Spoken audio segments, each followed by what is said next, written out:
میں مر جاؤں گی لیکن کبھی بھی تم سے شادی نہیں کروں گی۔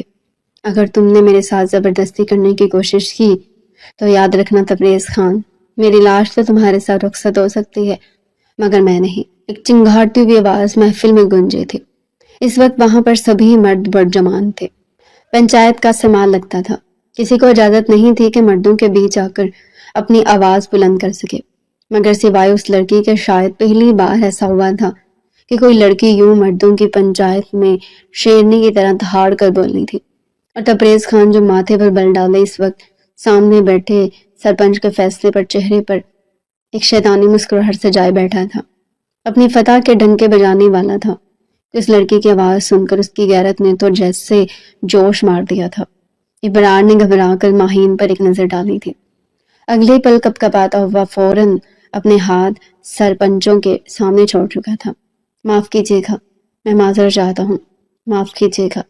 بچی ہے، اس کو ہوش نہیں ہے کچھ بھی، بولنے چلی جا رہی ہے۔ اس سے پہلے کہ ابرار اسے جا کر چپ کرواتا، اگلے ہی پل تبریز خان زادہ نے ابرار کا بازو پکڑ کر اسے پیچھے کر دیا۔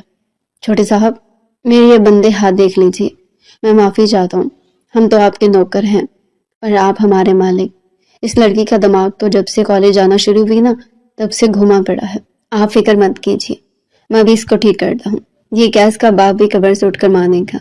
اتنا کہہ کر وہ آگے بڑھتا کہ تبریز نے گھور کر ابرار کو دیکھا۔ کرسی پیچھے کر کے خود آگے بڑھتا ہوا 17 سالہ مہین کے سامنے آ کر کھڑا ہوا تھا۔ آنکھوں میں آنسو، تکالیف اور کرب لیے مہین اس کی طرف دیکھ رہے تھے۔ اسے اپنی جانب یوں بڑھتا دیکھ کر اس کا تو سانس رکا تھا۔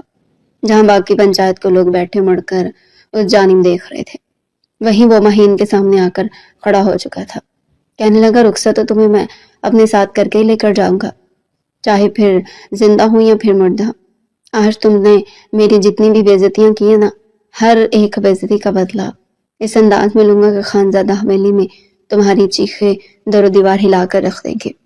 سرپنچ، میں ابھی اور اسی وقت اس لڑکی سے نکاح کرنا چاہتا ہوں۔ میں 1 مہینے کی مہلت دے کر اس کے لیے فرار کے دروازے نہیں کھول سکتا۔ مولوی صاحب کو بلایا جائے۔ یہ الفاظ تھے یا پگھلا ہوا سیسا مہین کسی طرح خود کو ان سے چھڑوانا چاہتی تھی۔ وہ کبھی بھی اپنا آپ اس تبریز خانزادہ کو نہیں سونپ سکتی تھے جو جب سے اس کی زندگی میں آیا تھا اس کی زندگی اجیرن بنا رکھی تھی، مگر وہ اس کے چنگل میں اب ہمیشہ کے لیے پھنسنے والی تھی۔ روتی چیختی چلاتی اس نے اپنے آپ کو تبریز خانزادہ سے چھڑوانے کی کوشش کی تھی، اور پیچھے بیٹھے مرد جو عمر میں دونوں سے بڑے تھے مگر سب نے تو گویا ہاتھوں میں چوڑیاں پہن رکھی تھی، کسی نے بھی جرت نہیں کی تھی کہ حویلی کے سردار کے اکلوتے بیٹے تبریز خانزادہ کو آ کر روک سکتا۔ یوں سب کے سب نے تماشا بنتے دیکھ کر ابرار فوراً آگے بڑھا تھا۔ کہنے لگا کہ جیسے آپ کا حکم سردار جی، آپ فکر مت کیجیے، میں ابھی سے تیار کروا کر لاتا ہوں، کوئی گڑبڑ نہیں ہوگی۔ ابرار اسے کھینچ کر گھر کے اندر لے کر جا رہا تھا اور وہ چیخ چیخ کر کہہ رہی تھی کہ میں نے اس شخص سے شادی نہیں کرنی، اس نے میرے باپ کو مارا ہے، اس کی وجہ سے میرا باپ مجھے چھوڑ کر چلا گیا، میرے بابا آج میرے ساتھ نہیں رہے، میں یتیم ہو گئی، یہ میرے باپ کا قاتل ہے۔ یہ سب کہتے ہوئے وہ رو رہی تھی جب ابرار نے اسے پکڑ کر فرش پر لا کر پٹخا تھا اور کمرے کا دروازہ بند کر چکا تھا۔ ابرار کی بیوی رحیمہ بھی وہیں پر آ چکی تھی۔ کھڑکی سے باہر جھانک جھانک کر دیکھ رہی تھی، وہ باہر آئے مردوں کو دیکھ رہی تھی۔ پھر رحیمہ کہنے لگی کہ دیکھ لیا تو نے، تجھے شوق تھا نا اپنے باپ کے قتل کا بدلہ لینے کا، تیری خواہش تھی نا کہ تو اپنے باپ کے خون کا بدلہ لے، دیکھ تیری خواہش تبریز خانزادہ نے کیسے پوری کی ہے۔ وہ تجھے بیاہ کر اپنے گھر لے کر جائے گا اور تیرا جو حشر کرے گا نا، تو خود سوچ، تیری روح کی دھجیاں دن رات اڑیں گی اور تو چاہ کر بھی خود کو اس سے بچا نہیں پائے گی۔ تجھے کہا تھا یہ بڑے لوگ ہیں، ان کے خلاف آواز بلند مت کر، مگر آج بھگت پھر اپنا کیا ہوا۔ وہ پھوٹ پھوٹ کر روتی رہی تھی اور اسے تیار کر رہی تھی۔ آخر کار اس کا قصور کیا تھا کہ اپنے باپ کی موت کا انصاف مانگنا بھی جرم تھا۔ اسے پنچایت میں اپنے باپ کو مارنے والے تبریز خانزادہ کو سزا دلوانی تھی، مگر پنچایت میں بھی تبریز خانزادہ کئی لوگ تھے۔ آدھی رات کو انہی کے گھر پنچایت لگا چکے تھے اور فیصلہ بھی یہ سنایا تھا جو مہین کی زندگی کو اجاڑ چکا تھا۔ تبریز خانزادہ نے کہا تھا کہ میں کفارے کے طور پر اس شخص کی بیٹی مہین سے شادی کرنے کے لیے تیار ہوں۔ ماہی جو اسے سزا دلوانا چاہتی تھی الٹا اس شخص کے چنگل میں پھنسنے والی تھی، اور اس کا چچا تو ویسے ان لوگوں کے آگے بھی زبان نہیں کھولتا تھا۔ خوف کے مارے اس کا وجود کانپ رہا تھا جب رحیمہ نے الماری سے سرخ جوڑا نکال کر اس کے سامنے بیڈ پر پٹخا. پہن لے اب یہ جوڑا. رخصتی ہو رہی ہے تیری. تو شاید واحد بیٹی ہوگی. کل تیرے باپ کا جنازہ اٹھا ہے اور آج تو دلہن بن کر بیاہی جائے گی اور سہاگ رات منائے گی. اچھا ٹھیک ہے. یہ الفاظ سن کر وہ چیخ چیخ کر رونے لگی. ڈریسنگ ٹیبل پر پڑا ہوا سارا سامان اٹھا کر اس نے چلاتے ہوئے زمین بوس کیا تھا. ہر ایک چیز ٹوٹتی چلی گئی اور چچی نے اسی پل ایک زوردار تھپڑ اس کے منہ پر جڑا تھا. کہنے لگی یہ سارا نقصان اب جا کر اپنے اس تبریز خانزادہ کے گھر میں کرنا جس کے گھر میں تم فنی ہو کر جا رہی ہو. چچی نے وہی سرخ جوڑا اٹھا کر اس کی گود میں پٹخا تھا اور وہ روتے ہوئے اپنی قسمت پر ڈریس سے ٹوٹ سی چکی تھی. ایک آخری بار سامنے کھڑے ابرار کو دیکھا جو دونوں ہاتھ سینے پر باندھے کھڑا تھا. وہ اٹھی اور اپنے چچا کے سامنے جا کر کھڑی ہو گئی. روتے ہوئے کہنے لگی کہ چچا کیا کر رہے ہیں آپ کے مرحوم بھائی کا خون ہوں میں. خدا کا واسطہ آپ کو ان لوگوں سے مجھے بچائیے. انہیں کہیے کہ ہمیں ایسا کوئی کفارہ نہیں چاہیے. نہ ہی میں ان کے اس گھر میں جاؤں گی. وہ شخص جانتے ہیں میرے ساتھ کتنا برا سلوک کرے گا. مگر ابرار کہنے لگا کہ تمہیں شوق تھا نا اپنے باپ کے خون کا بدلہ لینے کا. بڑے جوش و خروش سے کہہ رہی تھی کہ میرے باپ کو اس شخص نے مارا ہے, میں اسے زندہ نہیں چھوڑوں گی. تو پھر جاؤ, بڑی بڑی باتیں کر رہی تھی نا. میرے باپ کا جنازہ تبھی اس گھر سے اٹھے گا جب ان کا قتل پکڑا جائے گا, جب ان کا قاتل سامنے آئے گا. اب آ گیا سامنے, جواب دو. مجھے کیا کہہ رہا ہوں میں تو شروع سے ہی اب تک تمہیں منع ہی کرتا آیا تھا کہ ایسا مت کرو, مگر یہ ساری بھائی صاحب کی دی ہوئی چھوٹ ہے تمہیں جو آج تم اس نوبت تک پہنچی ہو. یہ کہہ کر ابرار بھی غصے سے بھر گیا تھا. چلا کر کہہ کر گیا تھا کہ بناؤ اسے دلہن, یہ تمہارے سروں سے اترے. بڑی آئی تھی تبریز خانزادہ سے مقابلہ کرنے والے. رحیمہ نہ جانے کیا کیا بول رہی تھی اور وہ چپ چاپ سفید چادر اپنے گرد لپیٹے باہر مردوں میں آئی تھی. تبریز خانزادہ نے ایک فاتحانہ نظر مسکرا کر اس پر ڈالے. پھر کہنے لگا یہ کیا تمہیں تو سرخانچل میں دلہن بن کر آنا چاہیے تھا سویٹ ہارٹ, مگر تم تو سفید چادر اوڑھ کر یوں آئی ہے جیسے تمہارا نکاح نہ ہو بلکہ بیوہ ہو چکی ہو. کھا جانے والی نظروں سے اس نے تبریز خانزادہ کو دیکھا تھا جب رحیمہ نے اسے پیچھے سے دھکا دے کر گرانے کے انداز میں صوفے پر بٹھایا. مولوی صاحب نکاح شروع کر چکے تھے اور وہ کسی فلم کی طرح اپنے ماضی کو اپنی آنکھوں میں چلتے ہوئے دیکھ رہی تھی. ماں کا تو بچپن میں انتقال ہو گیا تھا. مہین اپنے باپ کے ساتھ اپنے چھوٹے سے آشیانے میں رہتی تھی. اب تک انہوں نے جو بھی کمایا تھا وہ اپنی بیٹی کی پڑھائی پر ہی خرچ کیا تھا. ان کا ماننا تھا کہ رہن سہن گھر تو بعد میں بھی بندہ اچھا بنا لیتے, مگر جب تک بچے پیروں پر کھڑے نہیں ہو جاتے تب تک ماں باپ کے لیے فضول خرچی کرنا حرام ہے. یہی بچے اپنے پیروں پر کھڑے ہو کر ہمیں سکون پہنچائیں گے, ہمارا نام روشن کریں گے. مگر جیسی مہین کالج میں پہنچی تھی ساتھ دلاور کی طبیعت اکثر خراب رہنے لگی تھی. ایک وقت تو ایسا بھی آیا جب وہ کام کاج سے بالکل آری بستر پر جا لگے تھے.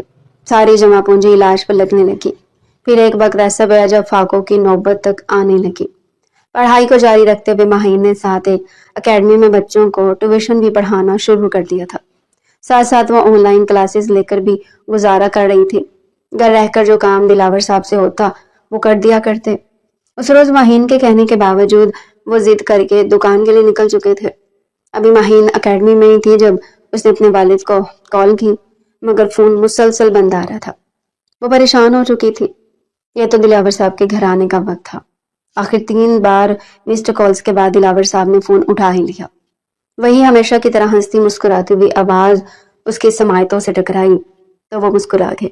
کہنے لگی بابا فون اٹھانے میں اتنی دیر کیوں کر دی, آپ گھر پہنچ گئے ہیں یا نہیں؟ دلاور صاحب مسکرا کر کہنے لگے کہ ارے بیٹا یہاں پر سگنل کا تھوڑا مسئلہ ہے, میرے پاس 5 منٹ میں گھر پہنچنے والا ہوں. لیکن تبھی ایک اچانک دل خراش چیخ کی آواز آئی تھی. 3 بار فلک شگاف چیخے تھے. دلاور صاحب جو آواز اپنے کانوں سے مہین سن چکے تھے. بدترین ایکسیڈنٹ ہو چکا تھا اور جس نے ایکسیڈنٹ کیا تھا وہ ایکسیڈنٹ کرنے کے بعد موقع پر فرار ہو چکا تھا. مہین اکیڈمی سے بھاگی تھی. فوراً رکشہ لے کر گھر کے راستے کی طرف نکلی. مسلسل کالز بھی کر رہی تھی. جب اس مقام پر پہنچی جہاں پر بہت سے لوگ اکٹھے تھے, سڑک پر خون گرا ہوا تھا جسے لوگ کپڑے سے صاف کر رہے تھے. مہین چیخ چیخ کر روتی ہوئی لوگوں سے کہہ رہی تھی کہ میرے والد تو ٹھیک تھے نا, اور لوگ اس سے منہ چھپاتے کہتے ہیں کہ بیٹا دعا کرو, تمہارے ابو کو بڑی سیریس کنڈیشن میں سرکاری ہسپتال لے کر گئے ہیں. ماہی روتی دھوتی وہاں سے سیدھا ہاسپٹل پہنچی تھے. مگر تب تک موت کی ہچکی دلاور صاحب کو ہمیشہ ہمیشہ کے لیے لے جا چکی تھی۔ اپنے باپ کی میت کے پاس چیخ چیخ کر روتی ہوئی ماہین کی سسکیاں سن کر باقی لوگ بھی اب دیدہ ہو چکے تھے۔ اتنے اچانک سے یہ سب کچھ ہو چکا تھا کہ ماہین کو خود بھی سمجھ نہیں آ رہی تھی کہ اس کے والد اسے کبھی یوں بھی چھوڑ کر جا سکتے ہیں۔ پہلے تو ہوش و حواس سے بیگانہ اپنے باپ کی میت کے پاس بیٹھ کر روتی رہی۔ خاندان کی عورتیں رشتہ دار وہاں پر موجود تھے۔ بار بار جنازے کے وقت کے بارے میں پوچھا جا رہا تھا، لیکن ماہین فوراً اٹھی۔ ہر ایک کی نظر اسی پر مرکوز تھی۔ جب کہنے لگی کہ جب تک مجھے پتہ نہیں چل جاتا کہ میرے باپ کو کس نے مارا ہے، تب تک میرے باپ کا جنازہ اس گھر سے نہیں اٹھے گا۔ لڑکی ہو کر اس نے اتنی ہمت دکھائی تھی۔ پاس بیٹھی عورتیں کہنے لگی کہ ارے ماہین بیٹا، سڑک پر اتنے لوگ آتے جاتے ہیں، کیا پتہ کون امیر زادہ تھا جو یہ حرکت کر گیا۔ مگر سب کے منع کرنے کے باوجود ماہین اس مقام پر گئی تھی۔ آس پاس موجود عمارتوں اور دکانوں پر CCTV کیمرے لگے تھے۔ پولیس میں بھی اس نے اطلاع کر دی تھی۔ جب پولیس کی مدد سے جا کر CCTV فوٹیج دیکھی گئی تو گاڑی اور گاڑی کا نمبر دیکھ کر ماہین کے تو رونگٹے کھڑے ہو چکے تھے۔ بے ساختہ اس کے لبوں پر یہی نام آیا تھا، تبریز خانزادہ۔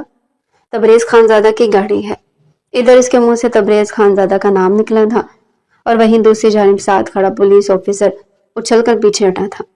ہڑبڑا کر کہنے لگا، او بی بی، کس کا نام لے رہی ہو؟ ارے وہ تو ہمارا بھی باپ ہے۔ باپ کیا، تمہیں سچ میں یقین ہے کہ یہ تبریز خانزادہ کی گاڑی تھی؟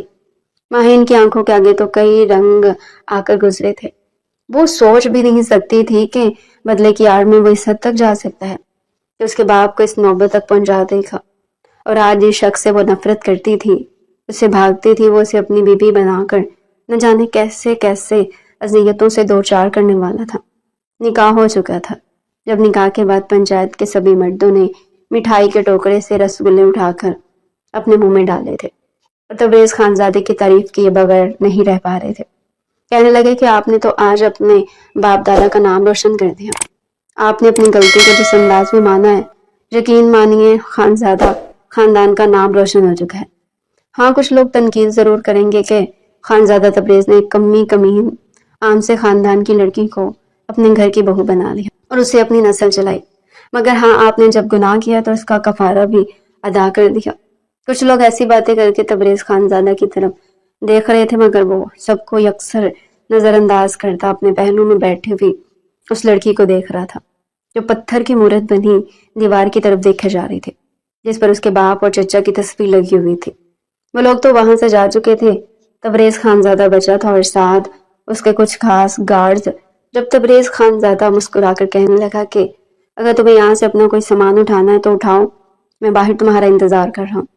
وہ اگلے پل قدم بڑھا کر سامنے لگی اس تصویر کی طرف بڑھی تھی اور زور سے تصویر کو دیوار میں دے مارا تھا۔ کانچ کے ٹکڑے زمین پر بکھر چکے تھے۔ رحیمہ اور ابرار کھڑے یہ منظر دیکھ رہے تھے۔ جب ابرار آگے بڑھا، کہنے لگا، یہ کیا پاگل پن ہے؟ تم نے اس تصویر کو کیوں توڑا؟ اگلے پل وہ زخمی شیرنی کی طرح چلا کر اپنے چچا کی طرف بڑھی تھی۔ کہنے لگی، خبردار، جو اس سے زیادہ ایک لفظ بھی آپ کے منہ سے نکلا تو چچا کہتے ہیں نا خود کو میرا، مگر کاش آپ میں تھوڑی سی بھی غیرت موجود ہوئی تو شاید آج آپ یوں اپنے مرحوم بھائی کی بیٹی کو ایک درندے کے سپرد نہ کر رہے ہوتے۔ آپ میرے باپ کے بھائی کہلانے کے لائق ہی نہیں ہے۔ آپ نے میرا سودا کر دیا ہے۔ کاش میرا چچا ایک غیرت مند انسان ہوتا۔ لوگوں پر مسکراہٹ تھی اور آنکھوں میں آنسو تھے۔ جب اس نے زمین پر گری ہوئی فریم میں اپنے باپ اور چچا کی تصویر نکالی اور اسے درمیان سے پھاڑ دیا۔ چچا کی تصویر کو وہیں پر رکھا تھا اور اپنے باپ کی تصویر کو نشانی کے طور پر اپنے سینے سے لگائے باہر کی طرف موڑی تھی۔ کانچ کے ٹکڑے انگلیوں میں پیوست ہونے کی وجہ سے زخمی کر چکے تھے۔ خون بہتا ہوا کلائیوں تک جا رہا تھا اور وہ بت بنی تبریز خانزادہ کی گاڑی میں بیٹھ چکی تھی۔ گاڑی خانزادہ حویلی کی طرف روا دوا تھی اور تبریز خانزادہ بار بار اس کے ہاتھوں سے نکلتے ہوئے خون کو دیکھ رہا تھا۔ جب مزید برداشت نہ ہوا تو اپنے رومال سے اس کی کلائی کو صاف کرنے کے لیے اپنا ہاتھ آگے بڑھایا، مگر ماہین اپنی کلائی کھینچ چکی تھی۔ کہنے لگی کہ خبردار، مجھے خون چھونے کی کوشش مت کیجیے گا۔ اب الفاظ اس کے لبوں سے نکلے ہی تھے جب تک تبریز نے اسے کلائی سے پکڑ کر اپنے قریب کر لیا۔ وہ زخم اس کے یوں سختی سے پکڑنے پر ماہین کے روم کو تڑپا چکے تھے، مگر وہ برداشت کر گئی۔ آگے بیٹھا ڈرائیور خود ہی میں مگن گاڑی چلا رہا تھا اور تبریز اسے اپنے قریب کھینچ کر کمر میں ہاتھ ڈال کر اپنے چہرے کے قریب کر کے کہنے لگا کہ کب سے تمہاری بک بک سنے جا رہا ہوں. میں نے کہا تھا نا جتنی زیادہ میرے سامنے فضولیات بولو گی اتنی زیادہ سزا کی حقدار ہوگی. تمہیں کیا لگتا ہے اپنی یہ اکڑ دکھا کر خود کو مجھ سے دور کرنے میں کامیاب ہو جاؤ گی؟ ہرگز نہیں. بڑے درینہ بدلے لینے ہیں تم سے، اور آج سے تو بدلوں کا آغاز ہوا جاتا ہے. کہا تھا تمہیں میں نے کہ اپنے بستر تک لے آؤں گا تمہیں. میرے بستر پر دلہن بن کر بیٹھی تم میرے ساتھ محبت بھرے لمحات کا انتظار کرو گی. تو دیکھو آج بالکل حلال جائز ہو کر میرے پہلو میں میرے سینے کے ساتھ لگ کر بیٹھے ہو. میرا ہاتھ تمہاری کمر پر گردش کر رہا ہے اور میرا دل گستاخی کرنے کو بےتاب ہے. ابھی بھی تمہیں لگتا ہے کہ تم میرے آگے کسی بھی طرح کا احتجاج کر کے مجھے خود سے دور کرنے کی صلاحیت رکھتی ہو. ماہین اس وقت اس کی باتوں پر بالکل معاف دماغ سے سوچ رہی تھی.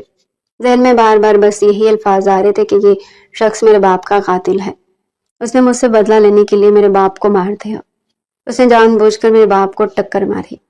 دلاور اپنی گاڑی سے اتر کر گاڑی میں آئی. خرابی کو ٹھیک کرنے کے بعد بونٹ نیچے کر کے گاڑی میں بیٹھنے والے تھے جب تک تبریز خانزادہ نے ٹکر مار کر سب کچھ تباہ کر دیا تھا. ماہین کی زندگی اجاڑ دی تھی. ماہین کی آنکھوں سے یوں موٹے موٹے آنسو گرے تھے جب خانزادہ حویلی میں آ کر گاڑی روکے. اس نے وہی خونوں سے بھرا ہاتھ پکڑا اور ماہین کو گھر کے اندر لے کر آیا تھا. سامنے بیٹھی حمیدہ خاتون جو اس وقت فون پر اپنی بہن سے باتوں میں مصروف تھی اپنے بیٹے کو سفید چادر میں لپٹی ہوئی ایک لڑکی کے ساتھ دیکھ کر ماتھے میں بل پڑ چکے تھے. فون بند کیا اور اپنے کندھے پر ڈالی ہوئی شال کو ٹھیک کرتی ہوئی آگے بڑھی. کہنے لگی تبریز یہ لڑکی کون ہے؟ ان کی نظریں تو ہاتھ پر ٹک چکی تھی جس پر تبریز خانزادہ کا خون سے لت پت رومال بندھا ہوا تھا اور وہ ہاتھ تبریز کے ہاتھ میں تھا. اگلے پل تبریز بغیر کسی خوف و ڈر کے کہنے لگا کہ بہو ہے آپ کی. آپ کے بیٹے نے اس لڑکی سے نکاح کر لیا جس نے اس پر یہ الزام لگایا تھا کہ میں نے اس کے باپ کو مارا ہے. حمیدہ خاتون کے تو چہرے کی ہوائیں اڑ چکی تھی. تم اس کمی لڑکی کو اس گھر کی بہو بنا کر کیسے لا سکتے ہو؟ یہ 2 ٹکے کی لڑکی خانزادہ حویلی کی بہو بنے گی. ماہین پہلے بڑی مشکل سے ضبط کر کے کھڑی بھی حمیدہ خاتون کے منہ سے یہ الفاظ سن کر انگلی اٹھا کر وہ کہنے لگی 2 ٹکے کی آپ کی یہ شان ہے، یہ حویلی ہے، اور آپ کو یہ 2 ٹکے کا ایٹیٹیوڈ ہے جو آپ دکھا کر سمجھ رہی ہیں کہ آپ کی رگوں میں ایک اعلیٰ نسل خاندان کا خون توڑ رہا ہے. حمیدہ خاتون کو تو لگا جیسے ابھی انہیں ہارٹ اٹیک آ جائے گا. تبریز کو تو اس لڑکی کی ہمت پر واقعی حیرت ہوئی تھی مگر اس بار اس نے لحاظ نہیں کیا تھا. وہ سب کچھ برداشت کر سکتا تھا لیکن اپنی ماں کے ساتھ کی جانے والی بے عزتی کو وہ ہرگز برداشت نہیں کر سکتا تھا. فوراً اپنا ہاتھ آگے بڑھا کر ماہین کے منہ کو دبوچ لیا اور جا کر دیوار کے ساتھ لگایا تھا. لڑکی تم نے میری ماں کے ساتھ بدتمیزی کرنے کے بارے میں سوچا بھی کیسے؟ یہ تبریز خانزادہ کی ماں ہے. ان کے سامنے کوئی اونچی آواز میں بات تک نہیں کر سکتا. تمہاری ہمت کیسے ہوئی میری ماں کو اس طرح بلانے کی؟ ماہین نے اپنی گردن پر آیا ہاتھ چھڑوایا نہیں تھا بلکہ اسی جنون کے ساتھ اپنے دونوں ہاتھ تبریز خانزادہ کے حلق پر رکھے تھے. گردن دبا کر کہنے لگی تبریز خانزادہ تمہیں بھی کوئی حق نہیں تھا میرے باپ کو مارنے کا. میں نے تو تمہاری ماں سے اونچی آواز میں بات کی تو تمہارا ہاتھ میری گردن پر آ گیا. تو پھر سوچو میرے دل میں کیا کچھ چل رہا ہوگا. میں تمہارے خون سے اپنے ہاتھ رنگے ہوئے دیکھنے کے لیے کتنی بےتاب ہوں گی. اس لڑکی کی آنکھوں میں بھڑک رہے شعلوں کو دیکھ کر تبریز خانزادہ کی گرفت ڈھیلی بڑھ چکی تھی. فوراً اس نے اپنی نظریں پھیلی جیسے ہمت ہی نہ رکھتا ہو ماہین کی نظروں میں دیکھنے کی. اگلے ہی پل بازو سے پکڑ کر اپنے کمرے میں لے کر آیا تھا اور کمرہ لاک کر چکا تھا. کہنے لگا تمہیں اس گھر میں ساری زندگی میری غلام بن کر رہنا ہوگا. میں جب چاہوں گا تمہارا استعمال کروں گا. میرے ایک اشارے پر تمہیں چپ چاپ میرے پاس میرے بستر پر آنا ہوگا. ذرا سی بھی چو چرا کی یا بدتمیزی کرنے کی کوشش کی تو یاد رکھنا میں یہ بھی بھول جاؤں گا کہ تم اپنے باپ کے مارے جانے پر افسردہ ہو. لحاظ کر رہا ہوں تمہارا لڑکی کیونکہ تم اس وقت شدید صدمے سے دوچار ہو. میری نرمی کا ناجائز فائدہ مت اٹھاؤ. اس کے الفاظ ماہین کے سر کے اوپر سے گزر رہے تھے اور وہ ایک جانب کو صوفے پر بیٹھی اور کتنی دیر فرش پر نظریں گاڑے دیکھتی رہی.